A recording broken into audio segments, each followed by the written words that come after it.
ចូលរួមធ្វើអត់មានប្រអិនណាជួយធ្វើបានទេអញ្ចឹងបានពួកយើងព្យាយាមបញ្យល់បងប្អូនពេលណាបងប្អូនយល់ត្រូវធ្វើតាមបច្ចេកទេសសងំឲ្យស្ងៀមនៅផ្ទះកុំឲ្យគេដឹងដល់ថ្ងៃផឹបយកតែហ្មង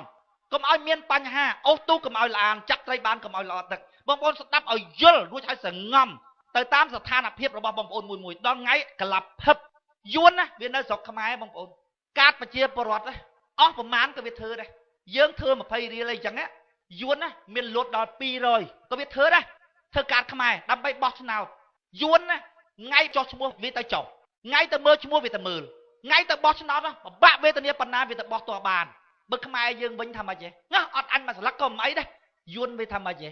ហ៊ីអត់អញមកស្លឹកតិចមិនគ្រប់យួនណាតដខ្យល់ប្រឹងបោះខ្មែរយើងណាមិនមុខដោយម៉ែអញទេមិនជាប់មកជាប្រយោជន៍របស់អញស្ទូងស្រូវនៅទៅស្ទូងស្រូវអាណាណាច់មិនទៅគំនិតបែបហ្នឹងមានមិនតិចប៉ុន្មានទេបងប្អូនអស់ស្លឹកណោតនឹងអញចង់មកកណោទៅបងប្អូនណាអាផែនការហ្នឹងខ្ញុំលើកឧទាហរណ៍មិញហ្នឹងពីរឿងយួននៅក្បែរផ្ទះយើងហ្នឹងបងប្អូនខឹងតងាប់ទៀតណាខឹងតងាប់ទៀតណាខឹងសឹងលេងផ្លូវកាត់អូយអញលួចដុតផ្ទះហ្នឹងទាំងយប់ឥឡូវហើយតែលួចដុតផ្ទះប្រយ័ត្នគេដឹងគេចាប់បានងាប់ឲ្យយើងនឹងទៀតអញកាប់ឥឡូវកាប់មេរត់ចោលស្រុកក៏រត់រួចដែរដល់ពេលអញ្ចឹងក្តៅឆេះឈួលម្ចាស់ប្រទេសក្តៅប៉ុន្តែសួរថាហេតុអ្វីបានជាបងប្អូនមិនដេញទៅពីព្រោះអំណាចនៃការដេញមិនមែននៅលើដៃបងប្អូនហ្នឹងនៅលើនោះ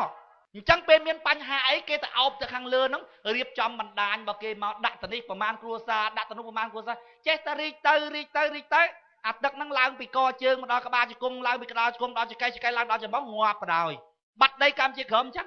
ឥឡូវគំរូហ្នឹងមកទៀតហើយហូជីមិញបងប្អូនព្យាយាមយកឡាវ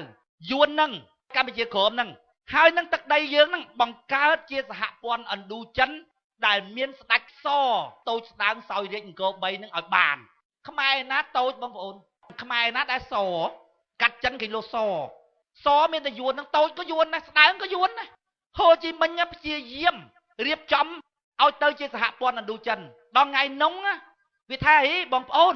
ពុតទំនាយថាពុតទំនាយទៀតពុតណាដែលទាយគេថាពុតទំនាយទៀតទៅឲ្យយួនសោយរាជទៅព្រោះពុតទំនាយនឹងទាយយូរហើយស្ដេចតូចស្ដើងសោយរាជអង្គរ3បានសេចក្តីសុខអញ្ចឹងតើតាយួនបានតូចបានស្ដើងបានសហ្នឹងត្រូវហើយអញ្ចឹងព្រោះថ្ងៃវាព្យាយាមអញ្ចឹងបងប្អូនព្យាយាមហ្នឹងមិនឥឡូវណាដូនតាគេមកវិធីយកដីខ្មែរហ្នឹងអត់ភ្លេចទេគេបង្រៀនឲ្យកូនចៅគេយល់ណោះបងប្អូនណារូបភាពដែលបងប្អូនមើលឃើញច្បាស់នៃការចងធ្វើម៉េចឲ្យទៅជាសហព័ន្ធឥណ្ឌូចិនដែលមានយួនជាអ្នកត្រួតត្រាហ្នឹងក្រោយសង្គ្រាមលោកលើកទី2ចប់បងប្អូនក្រោយសង្គ្រាមលោកលើកទី2ចប់សង្គ្រាមពិភពលោកចប់ហើយណាពិភពលោកដឹងអាណាព្រំដែននៅត្រង់ណាទេគេនោះញ៉ៃញ៉ៃពេកវាយចុះវាយឡើងគេចែកព្រំដែនសារជាថ្មីមកឥណ្ឌូចិននេះបងប្អូនឥណ្ឌូចិននេះទៅតែហូជីមិញមួយទេទៅប្រជុំសន្និសីទអន្តរជាតិសេណាវខ្មែរយើងអត់បានទៅទេនៅឥណ្ឌូចិនហ្នឹងណាទៅតែហូជីមិញមួយទេសន្និសីទអន្តរជាតិគេទទួលស្គាល់ថាឥណ្ឌូចិននេះណាគឺត្រួតត្រាដោយហូជីមិញតែមួយហ្នឹងសន្និសីទអន្តរជាតិពេលនោះមានតែហូជីមិញមួយខ្មែរបានទៅផងក្រោយចប់សន្និសីទផែ3ថ្ងៃបានខ្មែរទៅគេអត់ដឹងថាជួយឥណ្ឌូចិនមានខ្មែរទេគេអត់ដឹងទេគេស្មានតែយួនវាព្យាយាមបំបត្តិយើងយូរហើយកូនខ្មែរណាអត់មានងាកមើលខាងក្រោយថាណាហ៊ុនក្បាលអញទេមើលទៅមុខហ្នឹងគេឲ្យសរងឲ្យកម្មាអីចឹងឲ្យខ្នល់សាលារៀនក្បែរផ្ទះហ្នឹងមើលអាហ្នឹងបោះឆ្នោតដែរកាត់មុខទៅរហូតអញ្ចឹងអត់ដឹងថាអាណានៅពីក្រោយហ្នឹងខ្មែរយើងល្ងងដល់ម្លឹងណាបងប្អូនល្ងងដល់ម្លឹងអញ្ចឹងបានពួកយើងព្យាយាមនៅខណៈដែលពួកយើងអាចនិយាយគ្នាបាននេះពួកប្រជាប្រដ្ឋខ្មែរយើងតែគាត់មានតថៈនិយាយគ្នាបានទេឧទាហរណ៍ដូចការពីចូលព្រៃម៉ាក់គីគេថាកុំចូលណាកុំចូលពីព្រោះយាកកងវានៅក្នុងនោះច្រើនណាស់វាចាំយកកម្លាំងរបស់យើងណា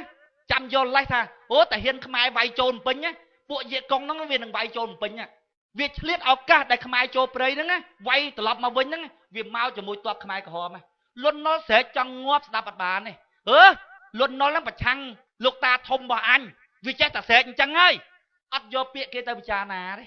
កាត់ប្រទាយលងវែកក៏ចឹងដែរគេថាអាហ្នឹងល្បិចសៀមឯណាវាបាចប្រាក់ដួងល្បិចសៀមឯកុំកាប់វាចង់ចូលប្រទាយលងវែកយើងរកវិធីចូលមិនបានវាបាចប្រាក់ដួងឯងស្រែកអត់ស្ដាប់ទេបងប្អូនអាលាយឥឡូវទៀតណាកម្ពុជាក្រមនេះបាត់នេះនៅស៊ឺនៅមុខនេះបងប្អូនឥឡូវខ្មែរយើងអញ្ចឹងទៀតហើយសន្តិភាពប៉ុណ្ណឹងហើយចង់ប៉ុណ្ណាទៀតបានប៉ុណ្ណឹងហើយចង់ប៉ុណ្ណាទៀតគេចូលអាស៊ានប៉ុណ្ណេះហើយណាធ្វើអីក៏វាមិនបាត់ដែរឡាវបងប្អូនឡាវសពថ្ងៃនោះវាមិនបាត់ទេឈ្មោះជាប្រទេសខ្មែរអញ្ចឹងដល់ថ្ងៃណាមួយ ចាប់តែបោះឆ្នោតជាប់ប្រទេសខ្មែរទៅជាមួយប្រទេសយួនទៅធ្វើម៉េចបើវាកាន់តែច្រើនទៅបោះឆ្នោតចាញ់ដល់រហូតអាហ្នឹងប្រជាធិបតេយ្យនៅមិនប្រជាធិបតេយ្យព្រោះបោះឆ្នោតសួរទៅពីណាមកបោះឆ្នោតយើងនៅក្នុងប្រទេសយើងដឹងថាយួនជួយបងអាអន្តរជាតិទៅវាដឹងយួនដឹងខ្មែរអីវាដឹងអីវាដឹងតែបោះឆ្នោតឲ្យគ្រប់ត្រូវយើងងាប់នឹងទៅបងប្អូនសប្ងៃយល់ថាអូយប្រទេសយើងបានសន្តិភាពប៉ុណ្ណឹងហើយចង់ប៉ុណ្ណាទៀតបងប្អូនស្គាល់អន្ទាក់អត់ហ៎បងប្អូនស្គាល់អន្ទាក់អត់សត្វដែលវាជាប់អន្ទាក់រងថ្ងៃបើវាមើលទៅឃើញថាអានឹងជាអន្ទាក់វាមិនមែនដើរចូលទេព្រោះតែវាអត់ឃើញអានឹងជាអន្ទាក់ដែលហៅថាអន្ទាក់ទោះតែមនុស្សសាមញ្ញមើលអត់យល់បានគេហៅអន្ទាក់សប្ងៃគេចង់លេបតបាក់យើងបើគេលេបឲ្យយើងដឹងលេបបានវាទោះតែមើលទៅវាអត់ឃើញហ្នឹងដើរទៅទៅសិបចូលអន្ទាក់ហ្នឹងក៏ប៉ុន្តែវាមិនមែនហួសវិស័យដែលយើងអាចយល់បានទេបើស្នាជាយើងត្រួតពិនិត្យពិចារណាយូរអូអានឹងតាក់តាពួកយើងមើលឃើញមុនយើងខិតខំកេះប្រជាពលរដ្ឋមិនមកឲ្យជឿទេមកឲ្យមើលថាពិតជាតាក់របស់វាមែនអត់បងប្អូនសប្ងៃតាំងពី79មកគេព្យាយាមរៀបចំបណ្ដាញរបស់គេជ្រៅទៅបងប្អូនមិនក៏មានសន្តិភាពម៉េះថាប្រទេសមួយហ្នឹងវាល្អជាមួយយើងបងប្អូនពី79ណារហូតមកហ្នឹងដឹងយួនណាវាចំណាយសាច់ឈាមស្រស់របស់វាអស់ប្រហែលណា200000នាក់នៅទឹកដីខ្មែរអូយួនចំណាយពូជសាសគេដើម្បីយើងគេជន់កកយើងអត់លែងទេបងប្អូនប្រសងបាតកម្មប្រហែលខែមុនណាដឹងយួនអ្នកកសែតវានិយាយថាម៉េចទេពួកកម្ពុជាក្រមចេះនិយាយយួនដល់ចុងយួនវានិយាយអ្នកកសែតយួនណាវានិយាយប៉ុន្តែវាភ្លេចគិតថាមានខ្មែរកម្ពុជាក្រមនៅក្បែរនោះស្ដាប់ឮវាថាម៉េចចង់បាតកម្មយកកម្ពុជាក្រមងាប់ហើយអាក្រមក៏មកឲ្យអាលើនឹងក៏យកទៀតដែរយកទាំងអាលើយកទាំងអាក្រមនឹងកុំចង់បានអាក្រមក៏មិនឲ្យអាលើនឹងក៏យកដែរបងប្អូនពិចារណាមើលហើយយើងគាត់តែពីស្ទូងស្រូវអាណាឲ្យបន្តិចគាត់ទៅបោះឆ្នោតនឹងទៅនឹងទៅអាខាងលើស៊ីទៅសាប់ឡើងដល់ច្រមុះពេលនោះកូនអញក៏ងាប់កូនមីកទ្របក៏ងាប់ថ្ងៃណាថ្ងៃនងត្មងទៅដល់លិចចាំលោតដល់កពតចាំតោងអត់មានកពតតោងទេដល់ថ្ងៃនងលិចទាំងអស់គ្នាសាប់ហ្មងស្មាតទោសបើនិយាយពីប្រយោជន៍តខ្លួនអត់អីទេខ្ញុំមកពួកអីអត់មានប្រពន្ធអត់មានកូនបងប្អូននៅនោះហើយអានឹងបងប្អូនបើកភ្នែកចំហចាំមើលកូនបងប្អូនទៅវាយ៉ាងម៉េចអានឹងមកពីអីមកពីនិយាយស្ដាប់គ្នាមិនបាននិយាយឲ្យមិនយកទៅពិចារណាឥឡូវនិយាយពីវិធានការក្នុងការបបែកអំណាចដែលរៀបចំដោយបរទេសនឹងវិញយើងធ្វើម៉េចដើម្បីកុំឲ្យយើងខ្លាចទេបងប្អូនឲ្យយើងមានអំណាចដើម្បីប្រើសិទ្ធិបានដូចខ្ញុំរំលឹកបងប្អូនខាងដើមទាំងសិទ្ធិទាំងអំណាចនៅជុំគ្នាបានបងប្អូនអាចប្រើសិទ្ធិបានសួរថាតើដើម្បីឲ្យបងប្អូនមានអំណាចតើត្រូវធ្វើម៉េចបបែកអំណាចអ្នកដែលបងប្អូនខ្លាចហ្នឹងទៅអញ្ចឹងបានយើងលើកជាទស្សនៈក្នុងការបបែកអំណាចទស្សនៈរបស់យើងគឺយន្តការ8ចំណុច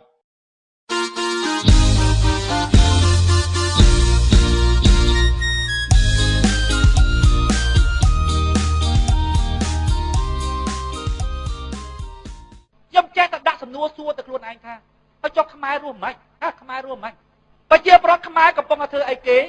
រដ្ឋាភិបាលខ្មែរកំពុងតែធ្វើអីគេអ្នកសាសនាខ្មែរកំពុងតែធ្វើអីគេគណៈបកប្រឆាំងខ្មែរកំពុងតែធ្វើអីគេបងប្អូនណាគេធ្វើការទូទាត់ក្នុងការធ្វើអាជីវកម្មស្រូវនៅស្រុកខ្មែរគេថាកសិករខ្មែរ 80% ឥឡូវយើងគិតថាគាត់ធ្វើស្រូវទាំងអស់ទៅចុះគេថាខ្មែរយើងមានកសិករ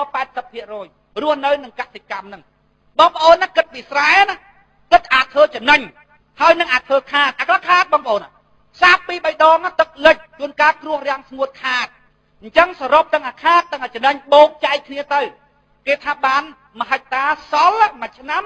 ពី50ទៅ70ដុល្លារមួយឆ្នាំត្រូវ1ហិកតាមួយឆ្នាំកសិករខ្មែររកបានតែពី50ទៅ70ដុល្លារទេបងប្អូនគិតមើលស្រូវល្អគួរសមបាន2តោនបើថាបាត់ដបងខ្ញុំមិនដឹងទេហើយវិញ2តោនប្រឹងផងហើយ1គីឡូប៉ុន្មានបងប្អូន1គីឡូ1000មួយតោន250ដុល្លារ2តោន500ជីបាច់ប្រហែលជីបាច់7បាវមួយបាវប្រហែលមួយបាវ30ដុល្លារជាង30ដុល្លារគុណនឹង7 200ជាង2តោនបានតែ500ទេនៅថ្លៃភ្ជួរនៅថ្លៃបូមទឹកនៅថ្លៃជួលគេច្រូតចែកចុះចែកឡើងគេថា1ហិកតាសល់ពី50ទៅ70ទេទូទៅហ្មងអ្នកធ្វើស្រែប្រាំងគ្រាន់បើបន្តិច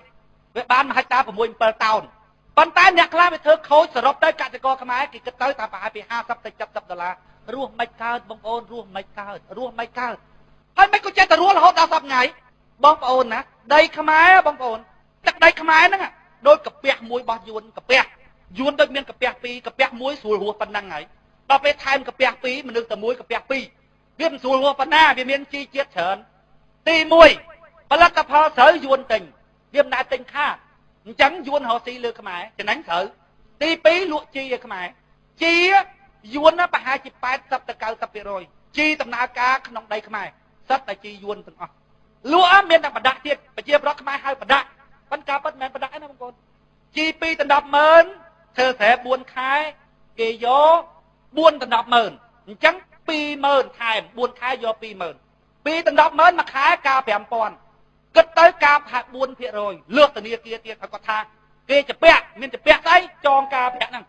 ចងការប្រាក់នេះការលើសធនាគារហើយអត់មានអស់សេវាពួកបុគ្គលិកទៀតយួនប្រមូលរាល់ឆ្នាំកសិករខ្មែរទិញជីពីយួនទិញសាំងពីយួនហើយលក់ស្រូវឲ្យយួនមួយឆ្នាំគ្នាតតែ$60-70យួនបាច់ជួលដីខ្មែរធ្វើទេបងប្អូនមិនបាច់ជួលកម្លាំងកម្មករខ្មែរធ្វើឲ្យគេទៅទេហ្មងបងប្អូនគិតមើល$70ធ្វើមកទៅមួយឆ្នាំ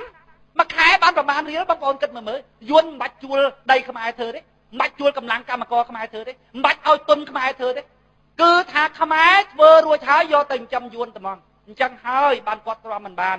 ទៅធ្វើកិច្ចគេនៅថៃគ្រប់គ្នានឹងទៅអញ្ចឹងបានខ្ញុំដើរតាមភ្លឺស្រែខ្ញុំចេះតែនឹកក្នុងចិត្តអោកសិករខ្មែរស្មានហ្នឹងគាត់កំពុងតែធ្វើអីអ្នកធំខ្មែរកំពុងតែធ្វើអីអ្នកធွာអ្នកអ្នកសាសនាខ្មែរកំពុងតែធ្វើអីគណៈបកប្រឆាំងកំពុងតែធ្វើអីកំពុងតែកេងចំណេញប្រយោជន៍តខ្លួនពេញប្រទេសដេរឆានរស់នៅមិនរស់នៅអាម៉េចដេរឆានបងប្អូនប្រចាំណាមើលហែកគួរគ្នាពេញសង្គមបងប្អូនរស់នៅយ៉ាងម៉េចបងប្អូនរស់នៅយ៉ាងម៉េចពីមួយថ្ងៃទៅមួយថ្ងៃធម្មជាតិបានបង្កើតយើងមកនៅជីវិតជាទុក្ខសូម្បីតែរស់នៅក្នុងសុភមង្គលក៏ប្រពុតលោកថាទុក្ខដែរនេះថែមទាំងទុក្ខដែលកើតមកពីសង្គមបានផ្ដល់ឲ្យដូចត្រីដែលគេគៀបនៅលើតបុតរួចយកទៅអាំងដៅរាល់ថ្ងៃមុំតែដាច់ខ្យល់ងាប់ទៅបងប្អូនណាវេទនាណាស់ដល់ពេលយើងប្រមូលគ្នាដើម្បីធ្វើជាប្រយោជន៍សម្រាប់យើងទាំងអស់គ្នាគាត់មើលមកឃើញឯងណាគាត់ថាឯងចង់បានអីពីគាត់ខ្ញុំប្រាប់ទៅបងប្អូនថាអាជីវិតដើម្បីផលប្រយោជន៍តខ្លួនខ្ញុំហ្នឹងងាប់បាត់តាំងពីថ្ងៃដែលខ្ញុំស្គាល់ធម៌ម៉េះបងប្អូនងាប់បាត់តាំងពីថ្ងៃនោះម៉េះមនុស្សខ្ញុំមនុស្សកើតមកវាធុញនឹងជីវិតស្រាប់ទៅហើយដល់ពេលមើលសភៅធម៌យល់ទៅទៀតបងប្អូនជីវិតគ្មានន័យហ្មងគុំតែបានការងារប៉ុណ្ណឹងធ្វើទេនេះរាល់ថ្ងៃនឹងធ្វើអីបងប្អូនលេបឆ្នាំទៅមុនបងប្អូនស្រួលចាស់ទៅនៅលើក្រែមស្រួលគេឲ្យលេបដល់ពេលឥឡូវចាក់ឆ្នាំហ្នឹងខ្ញុំធ្លាប់ចាក់ឆ្នាំសន្លប់គេវះ1 2 3ឯងលែងភ្លឺហើយបែបគេលើកដៃ1ឯងថា1បែបគេលើកដៃ2ឯងថា2ដល់តែ3បាទ4បាទវះខ្វោចស្រួលណាស់បងប្អូនដូចដេកលក់ចឹងនឹកក្នុងចិត្តហីបើសិនណាជាអញដឹកនាំប្រទេសវិញពេលនៅរស់ស៊ីឆ្អែតសបាយសុខភាពធ្វើឲ្យប្រជាពលរដ្ឋហ្នឹងអាចឆែកសុខភាពរបស់ខ្លួនជាប្រចាំកុំឲ្យវាឈឺច្រើនរួចចុងក្រោយធ្វើដោយប្រទេសស្វីសចឹងអ្នកណាគេចង់ចាក់ឆ្នាំសម្លាប់ខ្លួនគេសម្លាប់ឲ្យចាក់ដើរលែងរួចហើយមានតែប៉ុណ្ណឹងពីព្រោះកើតមកជីវិតជាទុក្ខហើយអញ្ចឹងពេលដែលនៅរស់វាត្រូវតែឲ្យប្រជាពលរដ្ឋហ្នឹងបានសបាយបានសេចក្តីសុខឲ្យមានការថែទាំសុខភាពឲ្យល្អដល់ពេលចាស់ហើយធំធំហើយអត់មានប្របាក់ទេឲ្យតែសម័យខ្លួនគេចង់ងាប់គេចាក់ឆ្នាំហើយស្វីសគឺអញ្ចឹងឲ្យតែម្ចាស់ខ្លួនគេចង់ទៅគឺទៅហ្មងព្រោះវាអត់បានការអីបងប្អូនគិតមើលពីមួយថ្ងៃទៅមួយថ្ងៃយើងនៅលើក្រែអត់បានការអីសម័យខ្លួនចង់ទៅខ្ញុំគិតថាប្រទេសហើយដឹកនាំតាមរបៀបចឹងការនៅក្នុងជីវិតរស់នៅសាមញ្ញឲ្យប្រជាពលរដ្ឋមានស៊ីមានចុកសបាយអស់ហើយសបាយតាមគុណធម៌ណាមានការថែទាំសុខភាពហើយដល់ពេលចាស់ទៅនឹកធ្វើអីទៀតកើតបងប្អូនបើវាលើក្រែហ្នឹងតោះទៅតាមដំណើររបស់វាជីវិតកើតមកជាទុក្ខគ្មានអីដោះស្រាយបានទេមានតែប៉ុណ្ណឹងដើម្បីធ្វើរឿងនឹងបានណាបងប្អូនតើប្រជាពលរដ្ឋទាំងអស់ចូលរួមធ្វើ